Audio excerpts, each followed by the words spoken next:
دوستو کیا آپ جانتے ہیں کہ خانہ کعبہ کے غلاف کی قیمت کتنی ہے اور یہ بنتا کیسے ہے؟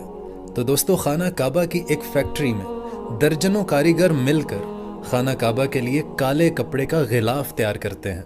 جس پر سونے کی تاروں سے قرآن کی آیات کو لکھا جاتا ہے۔ اس غلاف کو اسوا کہتے ہیں جو ریشم اور روئی سے تیار ہوتا ہے، اور دوستو غلاف میں تقریباً 670 کلو گرام ریشم استعمال ہوتا ہے جو کہ اٹلی سے منگوایا جاتا ہے، اور سونے اور چاندی جو اس میں استعمال ہوتا ہے وہ جرمنی سے منگوایا جاتا ہے۔ اور دوستو اس غلاف کی لمبائی 50 فٹ ہوتی ہے اور اس کی چوڑائی 35 فٹ ہوتی ہے، اور اس غلاف کو تیار کرنے میں 60 لاکھ امریکی ڈالرز لگتے ہیں، اور ہر سال حج کے موقع پر پرانے غلاف کو اتار کر نیا غلاف چڑھایا جاتا ہے، اور پرانے غلاف کو اتار کر اس کے ٹکڑے کر دیے جاتے ہیں جو کہ خاص قسم کے لوگوں کو تبرک کے طور پر دیے جاتے ہیں۔